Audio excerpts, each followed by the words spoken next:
slipping away.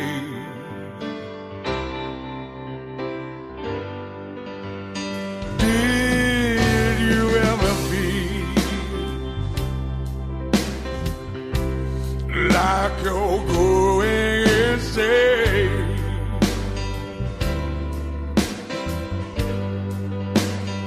Oh, then you feel like me. Ever since you went away,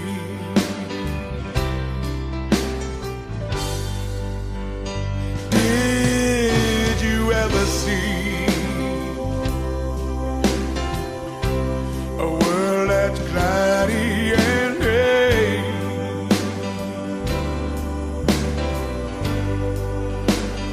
Oh, then you feel like me.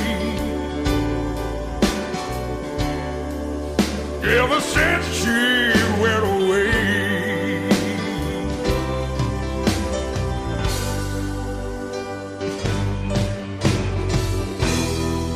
you lie awake at night, praying for daylight. Seems like daylight never comes. And in the morning light, things still ain't right. All you can do is think of why she ain't here tonight.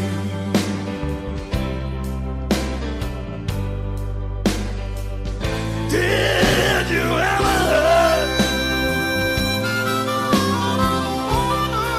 hurt like a knife right through your heart?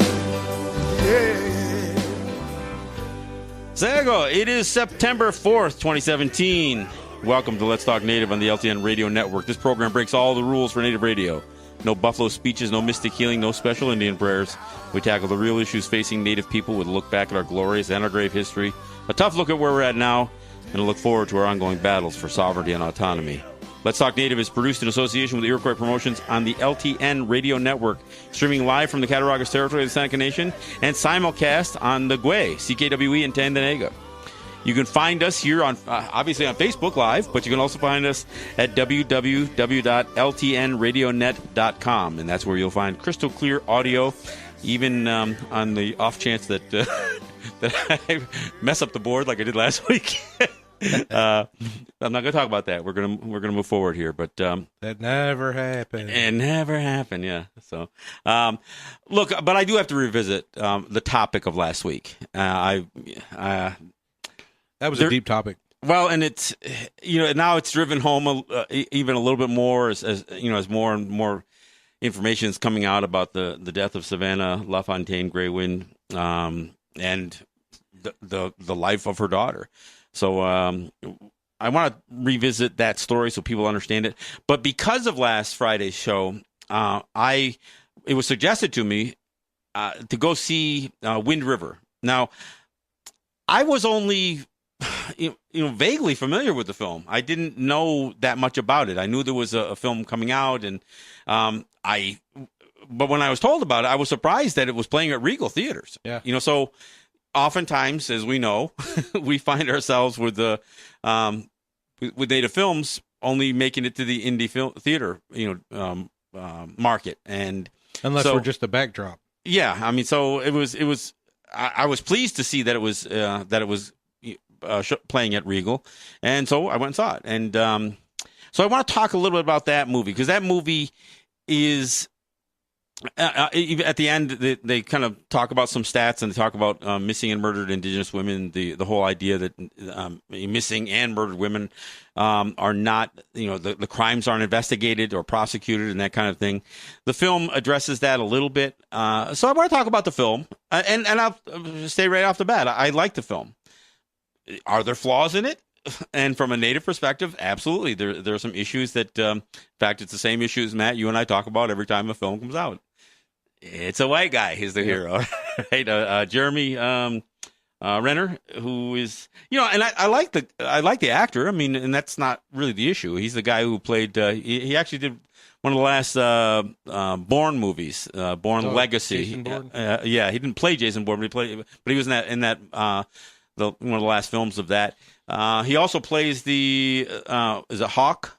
Who's the Hawkeye? Is it Hawkeye? One of the Avengers. Yeah. He's the guy who shoots the bow with all the arrows, right? So he was in that war movie too, the bomb detonator guy. Oh yeah.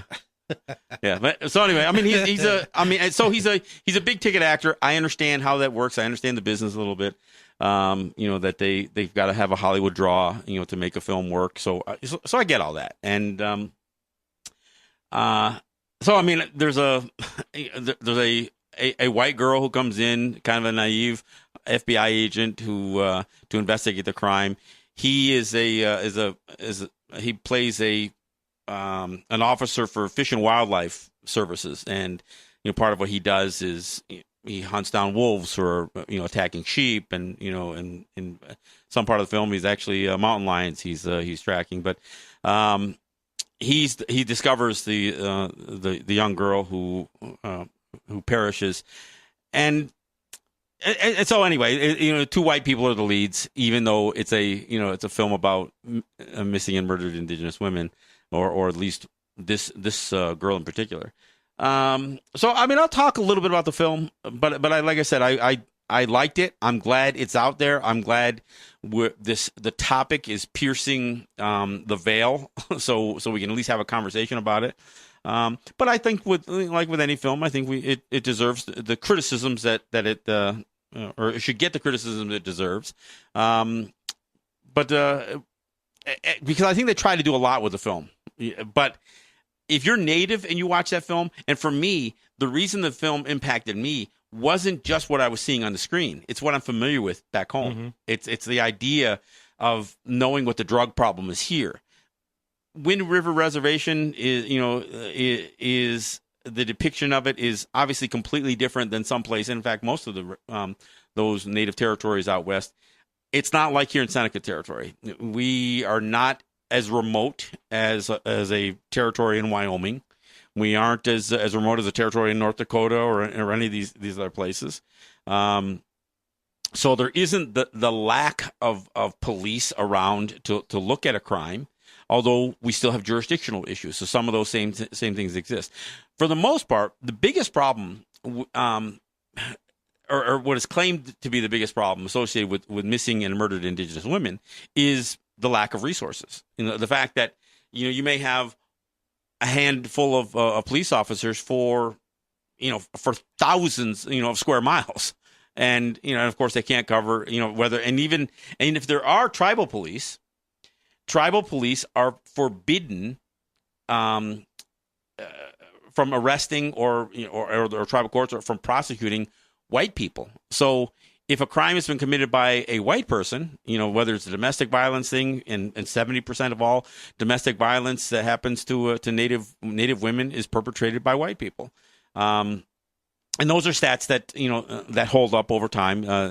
They've never really been refuted to the point where you can say, well, those aren't accurate.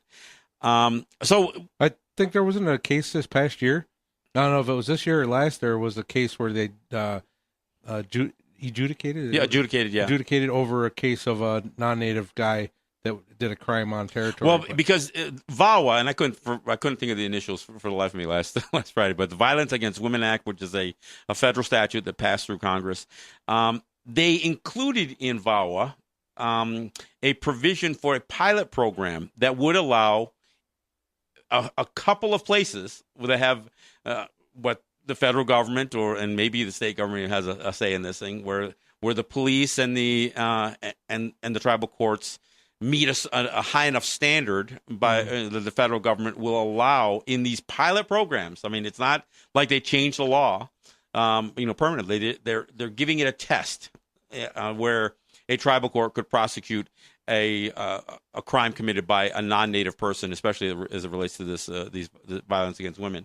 The problem is, well, there's a lot of problems with that. I think if a white guy had the resources to fight a tribal prosecution, conviction, sentencing, I I think he could destroy even the pilot program. A loophole lawyer? Yeah, I think he could destroy it at the Supreme Court level. I think there's a lot of problems with the federal government trying to pass. See, here's what they won't do. What they won't do is they won't flat out say, if you live on a native territory, you are outside the jurisdiction of the United States, that you are thereby within the jurisdiction of a tribal court or tribal police. They won't say that. What they say is, well, we'll work out an arrangement. And the problem is there's certain language in the U.S. Constitution that doesn't allow the federal government to subject their citizenry to a foreign jurisdiction. And the only way that could happen is if there was an official acknowledgement that that person is not within the jurisdiction, isn't afforded the protections of the United States that they would get if they were on U.S. soil. See, and that's the problem, and that's why this thing has so many flaws to it, and that's why it's existed the way it is, where tribal courts can't convict a non-native person. There's constitutional problems with that. I'm not saying I agree with any of that. I'm just saying that's just the way it is. So, and this film addressed some of that jurisdictional quagmire, so to speak. That how complicated it is that you can have tribal police, you can have county sheriffs or state police, but then you have federal lands, and this crime is connected to a man camp, a camp that where men are staying there through long, hard winters in oil fields in Wyoming, and which is part of what it is a contributing factor to many of these kinds of crimes on the U.S. side and the Canadian side. The Highway of Tears is oftentimes been shown that these girls who turning it missing because of people who are away from home, white guys who are away from their homes and families, living in these man camps who think they can take liberties with Native women. Now, the other thing that the film didn't dwell on, but two things. They do show some young men with battling drug problems and a I don't give a f attitude about the world around them, and that is a problem that exists. I got to tell you, on my way to the theater, inside the theater, I ran into some folks from here. And they looked like they had a pretty good buzz on. And they weren't going to see this film. They were going to see Planet of the Apes. They didn't even know this film existed. So it's that whole, idea of what Native people do for entertainment and frankly, escaping the realities of the harsh conditions. I mean, let's be clear. Some of these quote unquote reservations are not lands that we necessarily would have traditionally lived in all year long. And, Attawapiskat comes to mind, which is this hot, very remote territory up in northern Ontario where, temperatures are 40 below zero and that kind of thing. That wouldn't be a place that we would live all year long, traditionally. I mean, if you were to, go back and look at our culture before European contact. And we would use those areas for fishing when the weather was permissible, but we would move to we'd be like snowbirds, right? We would have, summer lodging, so we weren't living in this harshest environment, or winter lodging, actually. We wouldn't be living in those harsh environments. So when I looked at this, they followed the game. Yeah, they followed the game, and and a higher quality of life that weather would permit. This film, again, Wind River, it's beautiful. I mean, the cinematography, it's Wyoming, it's mountains. I mean, I don't know if it's really filmed in Wyoming. Half the time they film in the Canadian Rockies to capture the same look. But it was a beautiful film to watch. And although they didn't touch on a lot of res life, you realize in an environment like that, there's only so many things you can do. I mean, there's only so many occupations you're going to have. And I think the film doesn't really convey it that much. But for me, I look at that and I'm thinking, as beautiful as this is, if you're an outdoors person and that kind of thing, I mean, this would be, heaven for you. But if you're trying to raise a family and you're trying to, teach your kids about prospects for the future and, a quality of life going forward, I would imagine in many of these territories, whether it's, and not just associated with weather, but the remoteness of them, it is hard to convince your children that there is a successful life to have on a native territory. So what ends up being the thought is, how do I get out of here? What is my ticket off the reservation? So there is no, real look at how you're going to raise the quality of life for your people long term. Everybody's just trying to survive, and some of it is tough because of the harshness. So, and again, the movie doesn't really convey it that well, but even the issue with young girls making bad decisions. I mean, you're living in a very mundane lifestyle, limited opportunities. And so just like the guys, are making some bad choices, the girls are making some bad choices. Now, none of these girls, whether they hook up with somebody at a man camp intentionally, intend to be, killed. I mean, they may look at some of these opportunities. I mean, just like we see it here. I mean, we here on Seneca territory, we know that our daughters make some bad choices. And frankly, part of the reason our daughters are making bad choices is because our sons aren't necessarily a good choice for them to make. When we think about, multiple, baby daddies and all of that. I mean, our circumstances do not always tell a great story for the future, or create a great picture for the future. And that's true whether you're here on Seneca territory or whether you're in Pine Ridge or Wind River, whatever. I mean, Attawapiskat. It's not so bad here. And I think there are opportunities that allow you to at least work close to home and still maintain a strong connection to your community. But in some territories, man, you're either going to live in squalor or abject poverty if you want to stay within your community and stay within that family tradition and that kind of stuff, or you leave. And so people who don't have a bullet to ride, I mean, a rocket to ride out of there to, a job in Washington or scholarships to universities and all this other stuff, they're looking for a ticket out. And, and oftentimes they think that ticket out is a relationship. So, and it isn't a relationship with another native guy, who they're looking at as, not somebody they necessarily want to be with because they're of in drugs. The same boat as that. Yeah, exactly. So I think the movie conveys it a little bit. I got it because I know the realities of native life. I don't know that everybody's going to get it. They, like I said, they did address, jurisdictional messes and the regulatory issues.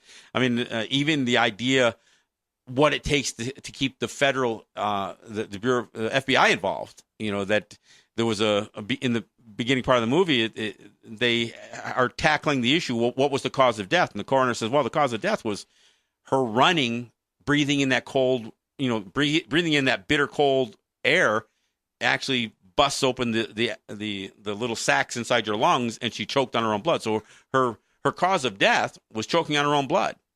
Well, and the FBI agent needed the cause of death to be a homicide. And so the reason she was running, running across, was because, of a rape and, an abuse and assault. So they had to kind of massage the paperwork or whatever else in order for the federal agent to stay involved. And although this is a movie, I think there was probably some sense that, that it was addressing some of the realities of how you get law enforcement involved. And of course, the bottom line is most people don't care. I mean, and so that brings me to the conversation that and I'm going to spend a good time with the second half of the show, but that brings me to Savannah LaFontaine Graywin, because the chances are you don't know who this is. You don't know who Savannah is. And if you do know her, it's because you're on Facebook and you've got Native group pages and that kind of stuff, and you're seeing it through our own social network. That's why you're seeing it. Because the story of Savannah should be national news, if for no other reason, just because of the pure heinousness of the crime. So, in case you didn't catch last week's show, Savannah LaFontaine Graywin, 22-year-old girl, as far as I'm concerned, and I'm not trying to sound, patronizing, calling a 22-year-old young woman, She was 8 months pregnant and she turned up missing.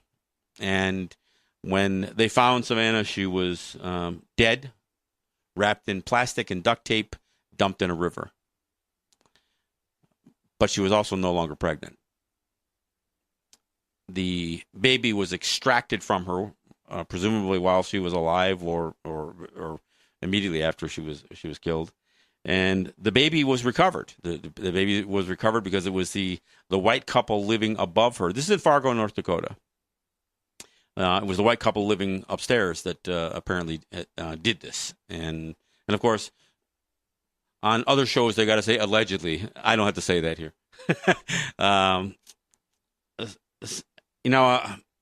This wasn't. This girl, had plans with her boyfriend to marry and to move in together. They already had a name picked out for their daughter, Hazley Joe. That was the name they picked out. And I guess just a couple of days ago, Savannah's family and Savannah's boyfriend, the father of the child, got a chance to see the child for the first time just the other day. But she was murdered and had this incredible thing happen to her. And yet the mainstream media doesn't cover this stuff. I mean, and like I said last week, it sounds to me like the Fargo Police Department gave all the resources they had to this thing, and they put it as a high priority. The local news in North Dakota and in the Fargo area, they covered this thing. But I haven't seen this yet any place near the front page of the mainstream media newsprint. I haven't heard it on CNN. I haven't heard it anyplace else. I mean, maybe it has been on there, but it's certainly not getting the attention. Look, I understand a hurricane dumped a bunch of water on Houston. I get it. And I'm not trying to downplay that. I've got family down in that area, so, I understand that. But, the news cycle doesn't stop because of one event. This was, for one thing, she was missing for a couple of days before anybody could really presume that she was murdered. And no news. I mean, we knew about it because we're on Facebook, right? Yeah, I mean, it was very limited on Facebook even. It was hard to get information on it. I've seen just a few things about it off and on, but there was hardly anything that was really... I mean, I didn't know the details about it until what you just told me right now. So, I mean, and again, it's an honor and a privilege to do what I do here, to do what we do here, and to present information.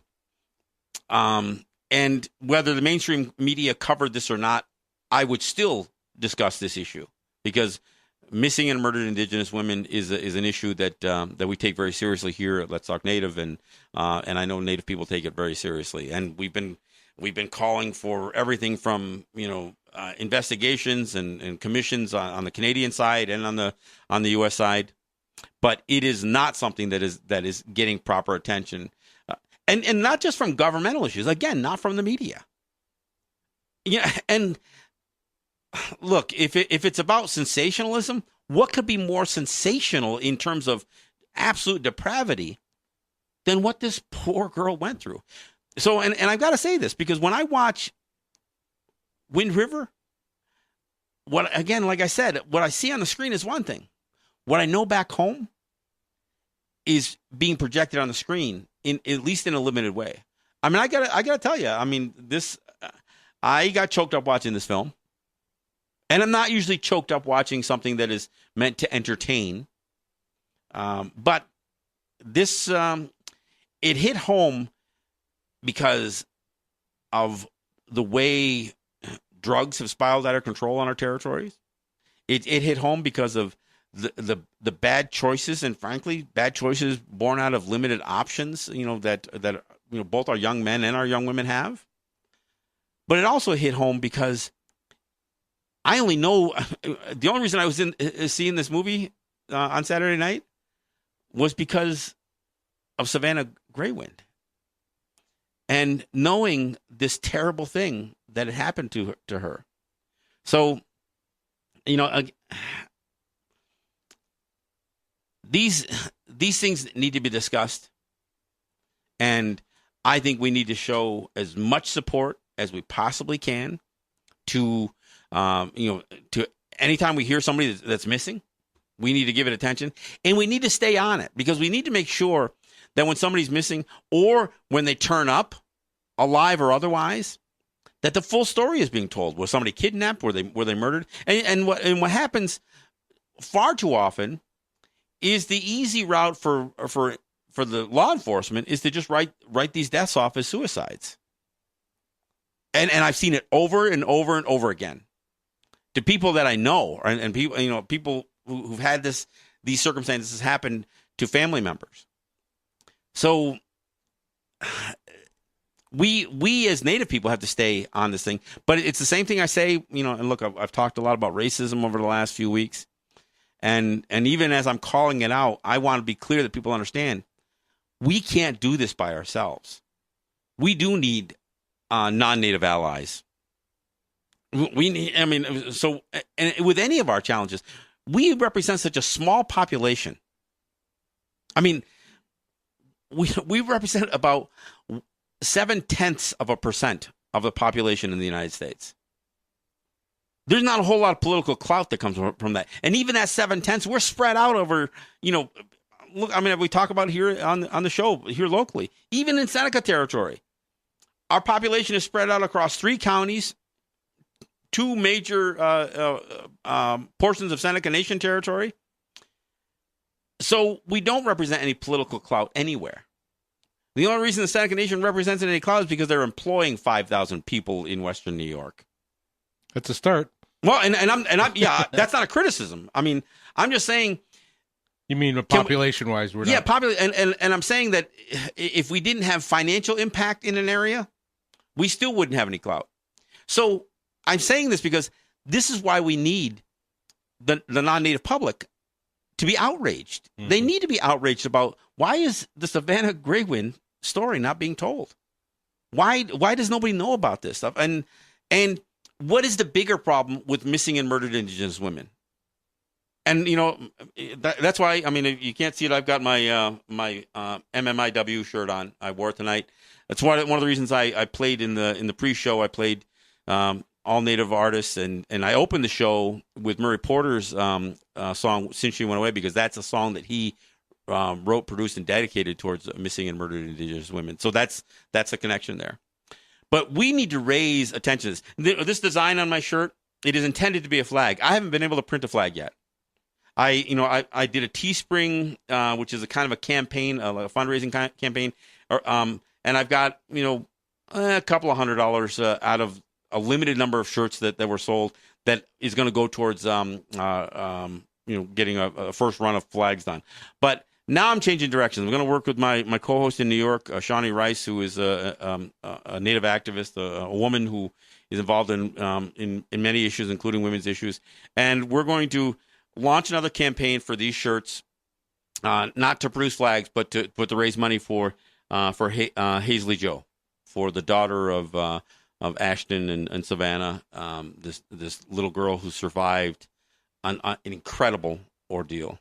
Look, we're going to take a break here. We'll go out with, what are we going to go out with here? We're going to do Tracy Bone, Okay. Doing Time. All right, we'll go out with Tracy Bone and we'll come back and we'll talk more about what we're going to try to do for Hazley Joe.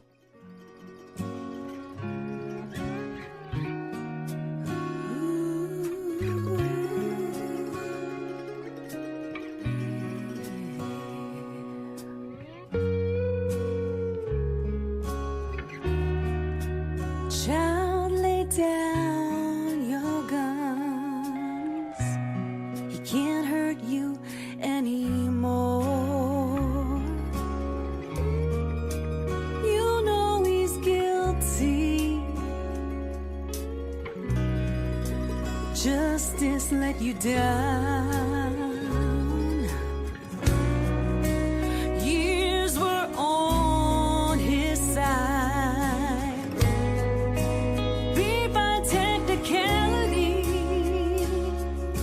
Can't believe he's running free. John,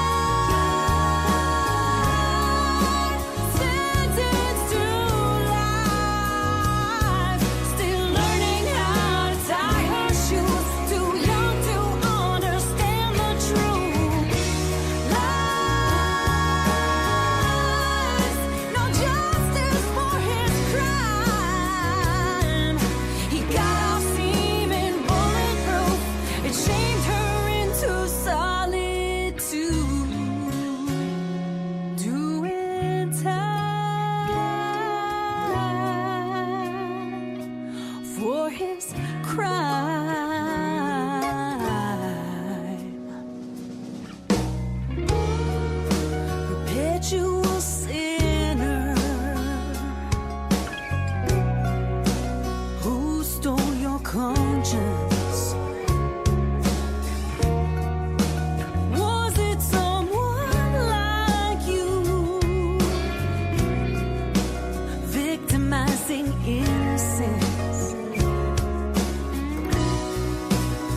All right, thanks for coming back. This is John Kane. This is Let's Talk Native. I got Matt Hill, and thank you, Matt, for coming in. I know you've been Kind of last minute thing, was out doing some last minute school shopping, and well, I know that you've been kind of overwhelmed a little bit with work and putting in some long hours, so Yeah, it's made it a little bit tough. Obviously, it's always great to have you in studio, not only because you run the board and take that pressure off of me, but it also helps us have I think more of you a needed conversation. some help.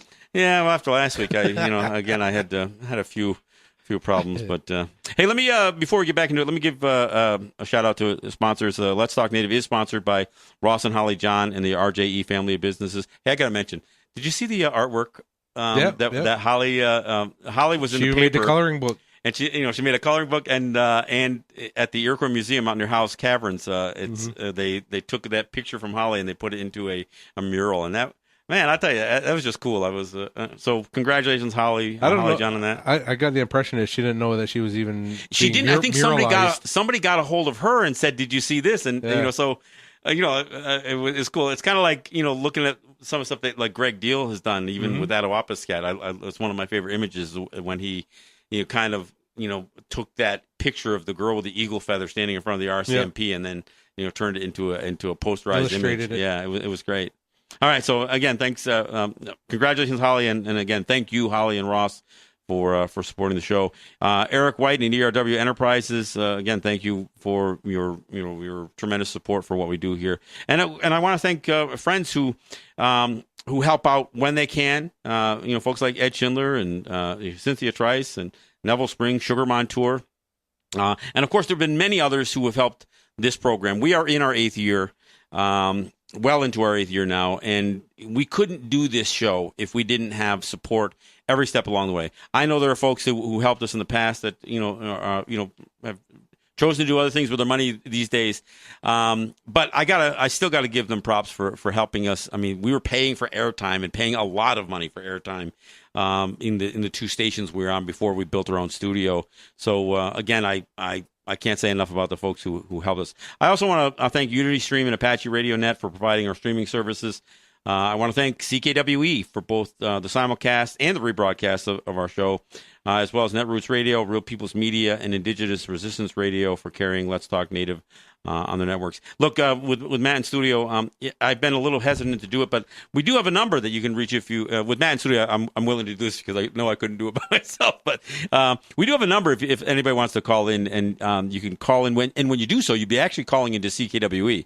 But the number is 855-967-0463. Maybe you could type that in on the Facebook Live feed if you would. Okay. But again, 855-967-0463. That's the number to call if somebody wants to call in.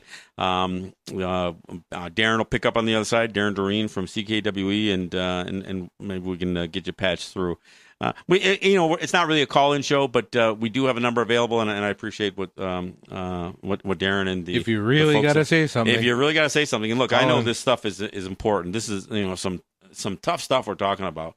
I mean, this is among one of the biggest challenges we have, because if we don't do the right things to protect our women, the mothers of our children, and really do the things we need to do to create a life and sustain a quality of life on our territories, man, we'll disappear. I mean, we will simply be eliminated by attrition, and these conditions. So we do have to figure out what we can do and do what we can do to make a difference here. And, and part of the thing is, look, I think we need to address every crime committed against our women. We need to address every atrocity that's ever been committed. But those things are the things that we do after the fact. We've got to do some things in advance. Our men have to become more responsible. And we've talked about this before. And, this isn't, we have a lot of conversations about identity. We have a lot of conversations about, fighting for sovereignty and everything else. Man, if we're not fighting for our women, then those other issues become a moot point. So I think we really need to reevaluate what we are prepared to do for the mothers of our future, of our children, and the mothers of our future generation. I mean, this is this is a very, very important issue. And when you consider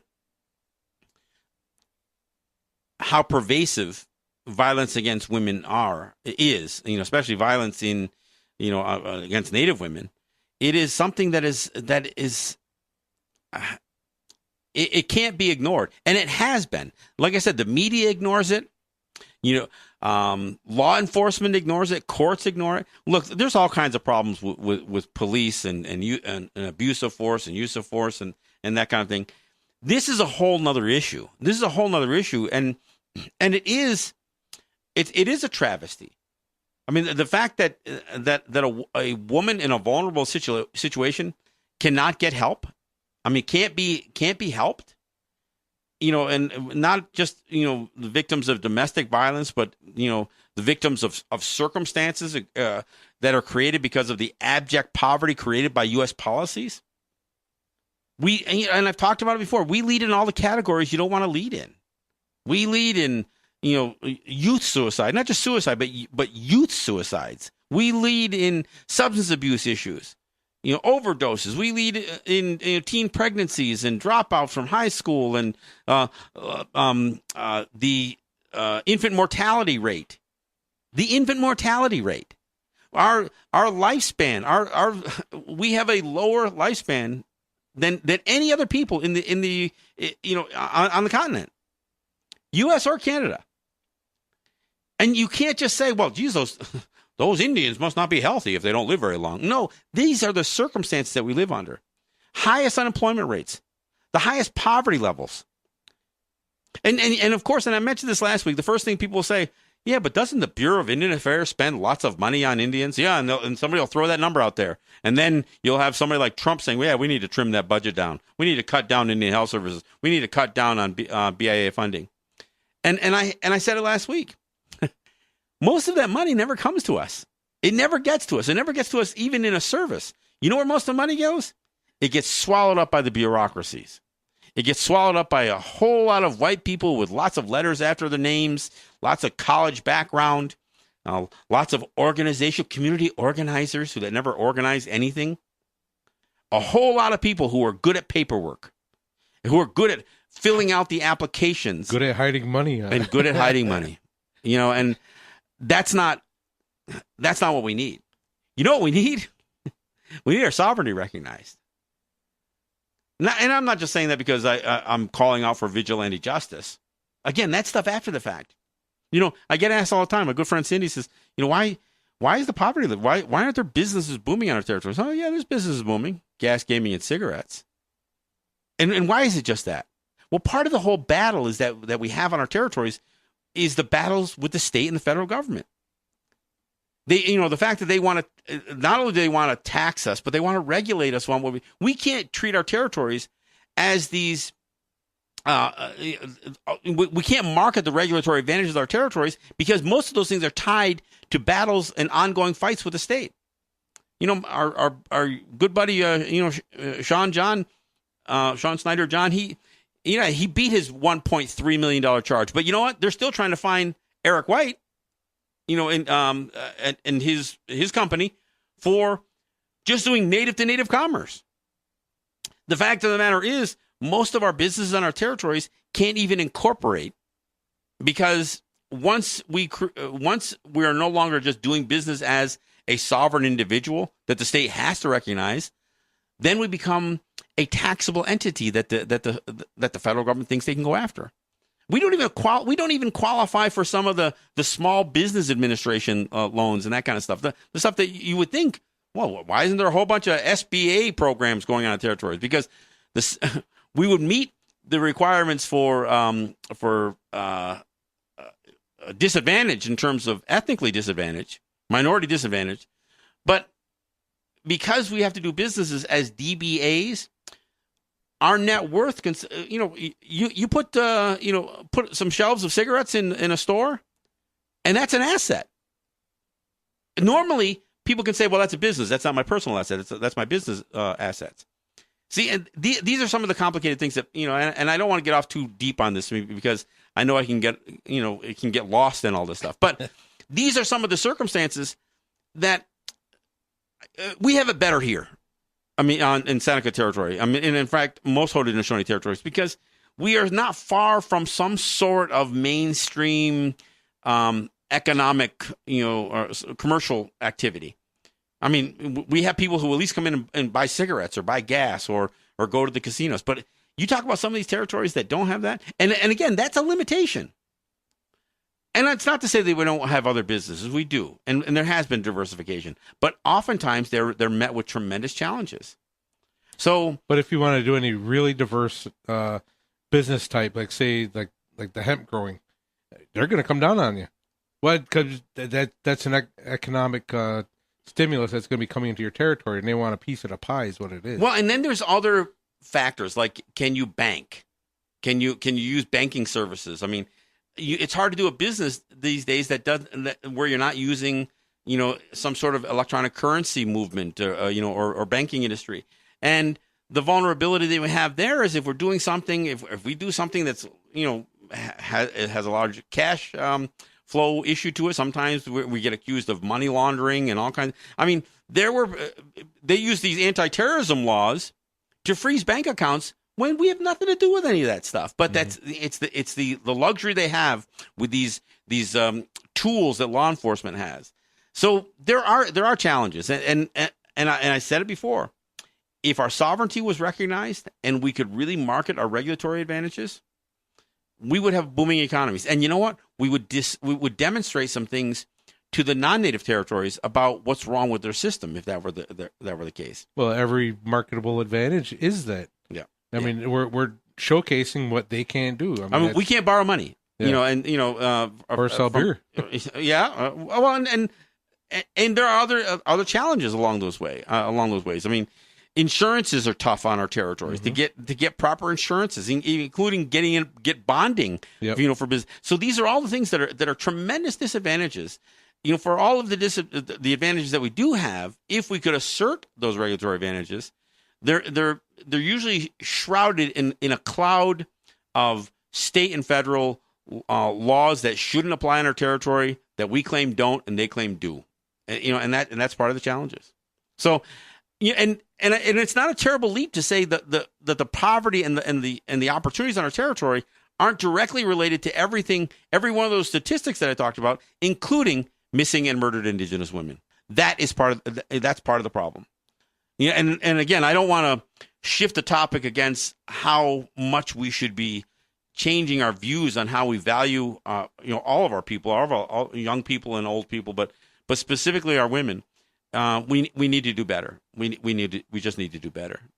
So, I mean, I know I wanted to get on to one other topic, especially Matt, since you were able to come in today, because we did talk about, obviously we've talked about racism over the last few weeks and that kind of thing, but the statue issue is one of those things that also keeps going. And I had some pretty spirited conversations, even with some family members and that kind of thing over some of this racism stuff, including the Colin Kaepernick stuff and all that other thing. But, I saw somebody say, well, we should start by tearing down that Statue of Liberty. And now I got to say something different. I got to say, look, the Statue of Liberty isn't promoting a false history of an individual. It's not a real person. It's an image. And frankly, the image, what it's supposed to represent, is not a terrible thing. The idea of liberty and being a beacon and of course it's been a beacon for hope for people who have come to Turtle Island to try to carve out new lives, and of course the Native people were indifferent about that. We had a problem with that for several hundred years, but so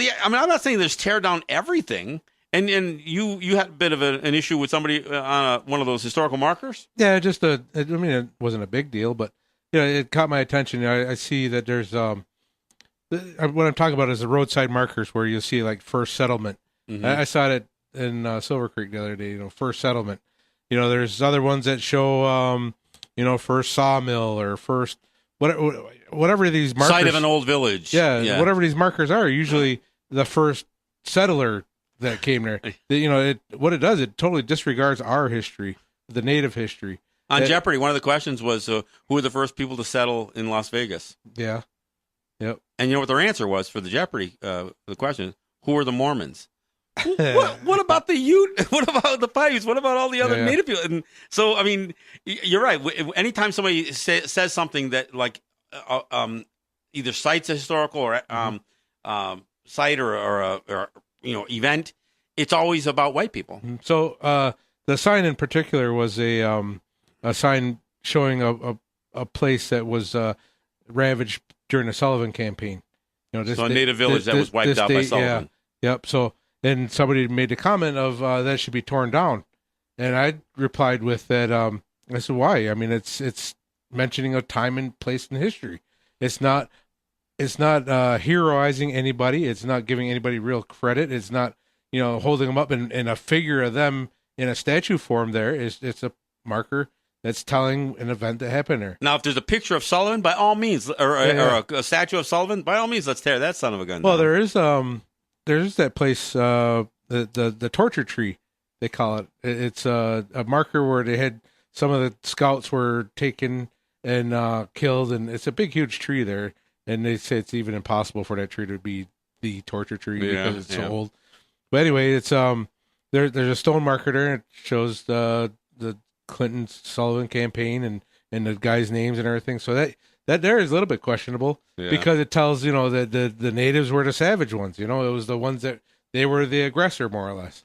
Look at the town seal for the village of Whitesboro out near Utica, where it shows a white guy strangling a native chief, and the false stories that go along with it. And we've had our conversations, talking about the Columbus statues.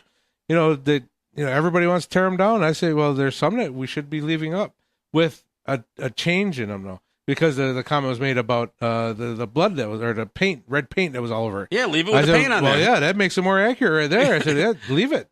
But the problem is, with most of these statues that have been erected, which were erected specifically with the intent of heroizing the character in the statue, that obviously that red paint was considered vandalism. Yeah, it didn't really damage the statue, but so. I mean, if we could depict with other bronze markers, I mean, look at it's got nothing to do with our circumstance, but somebody did a bronze statue of a little girl standing in front of the bull down. And people had a problem with that because here she's standing there like in defiance of this whole, of capitalism, essentially is the way you can interpret it. And that was looked at as it's a terrible thing, and it didn't change the bull whatsoever. So. Because I know I've had some friends and some other people say, well, maybe we need to take those statues and learn from them. Well, if we can really do that. I mean, one of the statues that, obviously I talked about the statue of Teddy Roosevelt in front of the Museum of Natural History. And it is incredible to me that there's a naked black man on one side of him, beneath him, obviously, because Roosevelt's looking all regal on a horse. And then there's a naked black man. Now, think about this. He's a 20th century president. I mean, it was after the 1900s. I mean, it was 1912 to whatever that he was the president. So you're not talking about, Africans off the slave ship era. So why is there? And then on the other side of him is a half naked native guy, of course, in the standard headdress, right? These are two people. The black man and the native man were people that Roosevelt despised. But again, one of the interesting things was. I had two white people who tell me, older white people, like in their 70s, and say, I never noticed the black man. I only saw Roosevelt. I mean, it's kind of crazy. You could see. Is there a narrative to that? Is there a placard associated No, with it just says Teddy Roosevelt. And of course, when you first go into the Museum of Natural History, there's quotes from Teddy Roosevelt and all that other stuff. I mean, they dedicate that. I assume that room must be the Roosevelt room or something like that. But I remember there was something about the statues out in front of the Smithsonian in New York City, right? Remember that? That one. Yeah, and of course those statues weren't there for the museum. That museum that was for the stockyards. It was the customs house is what it was called. Hamilton, Alexander Hamilton had something to do with. So the sculptures out in front of that also has a native person like cowering almost underneath this, these figures, and I don't understand what again, part of it is what do the statues depict? In Albany, of all places, out right in front of the Capitol is another guy on a horse, and it's Sheridan. Sheridan and I don't know if it's William. I can't think of his first name right off the top of my head. But Sheridan, and the reason he's there is because apparently the rumor was that he was born in Albany. Now Sheridan was a Union colonel or general or something like that. But he's also famous. The only thing that anybody knows about Sheridan is the quote, "The only good Indian is a dead Indian." Oh, really? I mean, everybody knows that quote, right? And when people look it up, they say, "Oh, that's Sheridan that said that." He's depicted in front of the Capitol in Albany. Why is the guy? That's the only thing he's famous for? Well, and being a Union, general, I guess, or colonel or something like that. So, but it's the only thing that anybody, if you ask anybody who could recall his name, I mean, he said some other racist things about Native people because, of course, once you got done killing the Southern boys in the Civil War, you had to get back to killing Indians, which is what he did. So, I mean, look, it's, and I don't have a problem saying, okay, we're going to look at these statues but we're not going to let the existing narrative, just play out. We got to tell the truth about these. We got to tell the truth about Abe Lincoln. We got to tell the truth about Christopher Columbus. And I just don't know if those people who control the presence of those statues, Sheridan, Sullivan, any of these, Clinton, any of these people, if they're prepared to have truth be told about these guys. I think there should be more actions taken, like you say, with the girl and the bull. I mean, let's parodize all these things. I mean, I posted that picture of the Ronald McDonald waving. Yeah, it looks like he's getting slapped. I mean, that kind of stuff is pretty cool. I mean, there's a whole string of them. I'll have to search some of those, but there's a whole bunch of them that are comedy. And I think I don't have a problem making light of some of these things as well. But I think the main issue that we have to do is say, look, if these images exist as they exist without any other debate. Because we get into this, well, should we tear them all down? Look, for me, it's the debate about tearing them down that is the bigger issue. Whether they actually get torn down or not, I could do without a bunch of Columbus statues, everywhere. But you raised a good point, and I was going to bring it up last week. One of the most prominent figures that is statuized in the United States, and not just the United States, throughout the world, is Simon Bolivar, or Simon Bolivar. And most people don't even know there's even a park in Salamanca and a statue, I think. It's Bolivar Park. And there's towns, Bolivar, they call it. They don't even say the name right. There's Bolivar, a little town in New York. Smitty says. Bolivar. Yeah, I mean, Nicolas Maduro and Hugo Chavez are still trying to promote a Bolivarian revolution in Venezuela. And look, people can have their opinions about whether, socialism destroyed that or not. But I still think the forces working against some of these places are the very things that Simon Bolivar fought against. And most people don't even have a clue who he is. And but those statues exist all over. What did he do? And he led the revolution that led to the independence of Bolivia, Ecuador, Peru, Colombia, and Venezuela. From who? From Spain. Okay. From Spain. His accomplishments are incredible. I mean, they're absolutely incredible. They are earth-shattering in terms of fighting against colonialism. And he, to me, is one of the best symbols. I mean, if you're into that whole statuing thing, which we're not, I think Simon Bolivar is a hero that we should teach our kids about, but we don't. Yeah, because he's got a lot of statues. A lot of statues. Look at it. We'll say his name wrong. Bolivar. I don't know. But and I'm glad you brought it up because I was going to say something last week and I didn't. But then you mentioned it on one of your comments on Facebook, and and that's part of the debate. That's part of the conversation. So look, as we wind down the show here, I encourage you to go see Wind River. I think it is just like what we're trying to do here. I think the movie is a conversation starter. It might it might make you shed a tear or two. And look, it is based on real events. It's not based on a true story, but it's based on actual events circumstances that take place on native territories, and they take place all over. They take place here. They take place in the territories on the north side of the imaginary line, on the Canadian side, all over. missing and murdered Indigenous women is a big issue. Hey, I want to again give another look at this. This is the shirt. This is the hike up in the camera here. This is the missing and murdered Indigenous women's T-shirt. We are going to do a campaign with it. So, but I'll fill you in as we get the thing underway a little bit more. But I don't remember the girl so wide. Yeah, well, she gets wider every time I put the shirt on. Yeah, I don't see know that. what's going on here, but that's all right. Some of our women are wide. They don't make them bad girls. I got my shirt. Yeah. All right. So we'll probably do it again through Teespring, and the proceeds will go to Hazley Joe.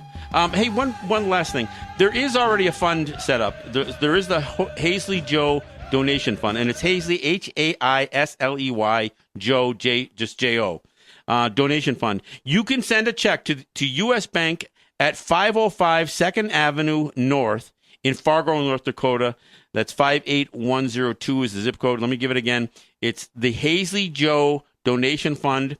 That's U.S. Bank at 505 2nd Avenue North in Fargo, North Dakota.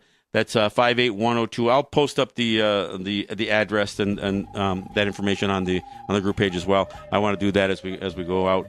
And hey, we'll be back here on Friday. Hey, I will be in New York on Thursday, so catch my show on Let's Talk on WBAI Thursday morning from 10 till noon. Shawnee and I will probably be kicking some of this as well, but we're also going to talk about the opiate issues. Our friend Bob Henley is going to join us and give us a report, so we'll talk about that.